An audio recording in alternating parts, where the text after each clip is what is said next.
Okay. Looks like the players have loaded in, and now let's go ahead and start this off. So, ooh, we got Wurzag. I need to update the faction banner really quick. Why? Because I have a Wurzag banner, and it's only appropriate to have Wurzag. So, coming over this Greenskins army, we are going to have our leader being Wurzag. Wurzag's going to be atop his boar Spleen Rippa, and he is going to have all of the kit loaded out here. So we got Effigy of the Git, Wah, Get Back Here, Fist of Gork, Brainburster, Bonewood Staff, Squiggly Beast, Wurzag's Revenge, and the Warpaint of Wurzag with Power of Dawa. Now, I think that's going to be the only leadership unit we have in this Greenskins army. For the rest of it, we are going to have 4 Goblin Spider Riders ranked up to 5, supporting the Moonhowlers and the Durkit Squigs ROR on the right flank. On the left flank, we're going to have unit of Squig Hoppers, as well as another rank 5 Forest Goblin Spider Rider, so nice combos here. In the center, we're going to see a lot of mobility here too. We're going to have 2 Nasty Skulkers with 2 Forest Goblin Riders with 2 Forest Goblin Rider Spider Archers. We are also going to have a lot of Greenskin units vanguarded here. So Night Goblins, each of them ranked up to 4 or 5. We have the Warlords Boys and the 8-peak Loonies on the field. And then we're also going to have some regular old archers here in the form of Night Goblin Archers, as well as the Rusty Errors. And holy cow, a very, very quick Vanguard-y Greenskin army. So this should be very entertaining to watch. So 4 Nasty Skulkers total, also ranked up very much. Now, for the High Elves here, we have our red player going to have a front line with 2 White Lines of Trace, 2 Swordmasters of Hoeth, 2 Spearmen, 1 on either flank, 2 Lothran Sea Guard, 1 on either flank, surrounding 2 Archers. He's going to have some Silver Helms in the back. And then up in the air, we are going to have a Moon Dragon. And then for the leadership unit, aha, there you are, Alariel. We have Alariel the Radiant. She's going to have the Star of Averlorn, Arcane Conduit, as well as Arcane Emforging, Earthblood, Shieldstone of Isha, Shield of Sapphire, and Life Bloom.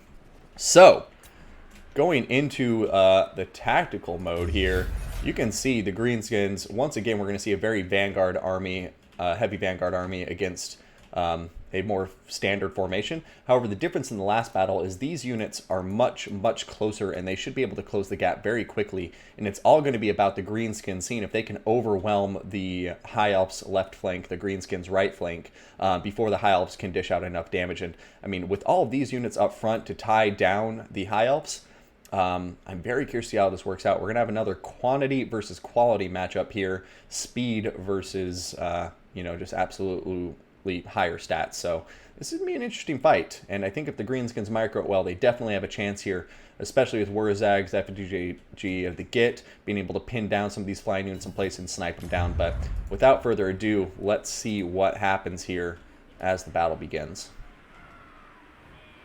All right, there we go. Immediately, the High Elves are going to notice that the Greenskins are here. We'll see what happens. Moondragon going to be coming forward while all of these Greenskin infantry units start pulling back. And now these guys, I'm not sure if that was a misclick or something. I think it was. It was a big pivot with the army.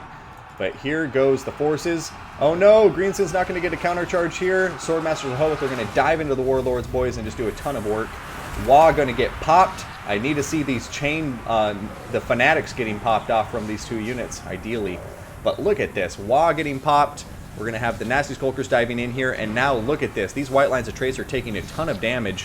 While the Swordmasters of Hoeth just cleave their way through the rest of the Greenskin front line. Over here, the Moondragon getting the Smoke Bomb, slowing it down, and buying the Greenskin some very valuable time as they just continue, as they just go ahead and try to overwhelm the High Elf forces. Look at all these Greenskin forces trying to find gaps, exploit those gaps, and just get in there. Meanwhile, White Lines of Trace are getting pin cushioned by all of these archers, but the Swordmasters of Hoeth were able to make quick work of their engagement, and now they're into the backline on top of these Rusty Errors, and we'll see what happens from there. But right now, it does look like the High Elves are doing a decent job of deflecting a lot of the incoming attacks from these sneaky gobos. Over here, we see the Silver Helms taking out the ROR Wolf Riders, and now on to the Forest Goblin Spider Riders. Nasty Skulkers desperately trying to get around in here. These Squig Hoppers need to get microed and put into combat, though.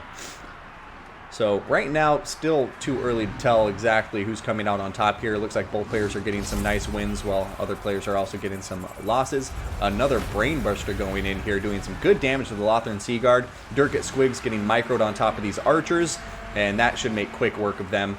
Meanwhile, these Lothran Sea Guard were able to take out the Forest Goblin Spider Riders. Alright, so now we have the Silver Helms diving in on top of these Nasty Skulkers. Nasty Skulkers are not going to enjoy that combat. However, if they have a smoke bomb, they can slow these guys down a lot, buy more time for the Greenskins to continue spreading around this battlefield. But yeah, looking across the field right now, we're going to see a lot of High Elf units that are low on health, but also a lot of Greenskin units that just took a lot of damage initially. But looking across the infantry line, though, we're going to see both of the Swordmasters of Hoeth are very low on health. One of the White Lines of Trace is basically dead. However, the important High Elf units are still very healthy, but so are the Greenskins when you look at it. I mean, their archers are still all online. Wurzag is still hidden here in the forest doing okay for himself. The Durkit Squigs are diving around, taking care of Swordmasters of Hoeth and all these archers, and Brainbursters are just going down left and right, dishing out a ton of damage to these High Elf forces. Meanwhile, over here, we're going to see some spearmen, but it looks like these spearmen are about to get surrounded and killed off by a numerically superior force of Gabos. And I have to say, this is a very dynamic, interesting battle in my opinion. Although, look at that, the Silver Helms getting routed by the Durkit Squigs. That's a huge loss. They do not want that to happen. If they lose these Silver Helms, that's really one of their only mobility answers to the Greenskins. And right now, the Greenskins, if they can take care of the High Elf mobility, I think they'll have a much easier time taking care of the rest of these infantry forces, just because, you know, they'll have the mobility advantage. Over here, it does look like we see an effigy of Degit going down on top of the Swordmasters of Hoeth. I'm not sure exactly what happened after the effigy of Degit, but it was indeed popped on top of them. Arcane Forging going down on top of Wurzag as Alariel the Radiant catches sight of him. Alariel now diving in to support the Swordmasters of Hoeth and doing a nice job of it. But yeah, this is still dead even as far as I'm concerned. You know, High Elves have lost a lot of their infantry, but the Moondragon and Alariel are still very, very healthy. Obviously, those are the most important units on the battlefield for them. But the Greenskins are just starting to have a lot more numbers on the field of battle, outnumbering the High Elves 2-1. And although it's cheap infantry, this cheap infantry, like Nasty Skulkers, will be able to do just fine against Lothran Sea Guard and the likes. With their armor-piercing damage and also just the numbers they're going to have. They're going to be able to get so much rear charge potential.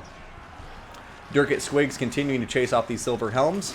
Now these Spearmen are getting routed by the Night Goblins here. And I think the Greenskins are going to start getting to be in a stronger position as this battle wears on into the mid-game and late game, in spite of the balance of power putting the High Elves in the lead. I mean, I don't want to underestimate how powerful a Moondragon and Alariel are going to be, though. But there goes another Brainburster on top of the Lothran Sea Guard. Lothran Sea Guard just not enjoying life right now. A smoke bomb going down on top of both them and the White Lines, which is going to really damage their chances of getting out of this combat should they rout. And I think the Greenskins are playing this very, very well right now. Basically just trying to secure as many eliminations as they can. Pretty much all of the High Elf infantry has been taken care of at this point. You know, you have some pretty tattered spearmen over here. But other than that, look. No White Lines of Trace in the field, no Swordmasters of Hoeth, no archers left on the field. And now it is just the Greenskins dominating the ground game while the High Elves continue to have a very strong air force. But if the Greenskins can take care of the remaining High Elf ground units, like these spearmen over here, then it's going to force the High Elves to land, and I think that's really going to change the dynamic of the battle. However, that's a big if. The Greenskins still have a lot of work to do, and you can never underestimate how powerful Terror is against a Greenskin army, especially a Greenskin army with this many low-level units in it. Over here, though, looks like we have a Lord fight going on, where we have Wurzag popping Get Back here as he's running away from Alariel the Radiant. Alariel the Radiant going to be flying up in the air. She's much faster than Wurzag. Shouldn't have too much trouble diving in on top of him. But, oh no, Wurzag, are you going to be okay? Taking a big hit from Alariel right there. Diving in on top of her. But yeah, Wurzag right now could get taken out by Alariel. And I think if Wurzag loses, the battle's over. The Greenskin leadership just won't be able to hold up with Wurzag off the field. However, Forest Goblin Spider Riders coming in here, and they can easily defend Wurzag by just pinning Alariel in place. But it's going to be a big if. Another huge hit from Alariel, and now the Moondragon is on its way. If If I were him, the Forest Goblin Spider Rider should just dive on top of Alariel. And, oh man, yeah. I think that's going to be it. It's going to be a GG if Warzag gets taken out here, because as soon as the Moondragon lands on anything at that point, it's just going to rout it. However, it ain't over till the Fat Lady sings, so I should stop trying to predict the victory already and just see how the players do here. But with some smoke bombs, perhaps they can, you know, negate the Moondragon for a while, continually delay it, and just prevent it from moving. But that smoke bomb going off, not going to affect anybody. And now the Durgat Squigs are compromised by the Moondragon and will start terror routing in just a moment. Meanwhile, over here, Alariel the Radiant doing her best to finish off Warzag. And yeah, it's a real shame. Warzag very low on health.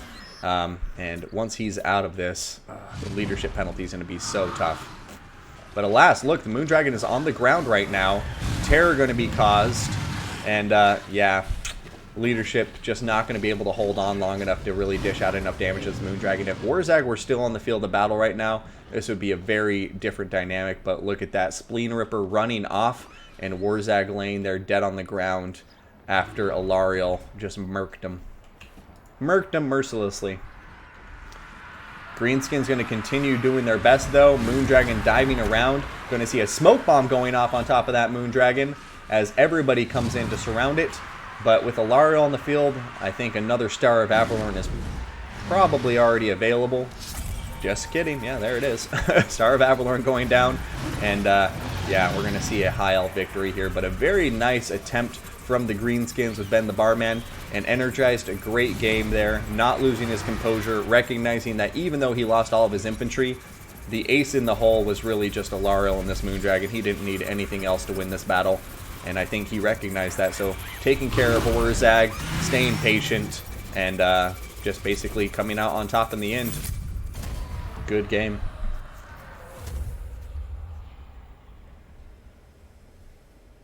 Yes, please bless this Ravage channel, Wicked D.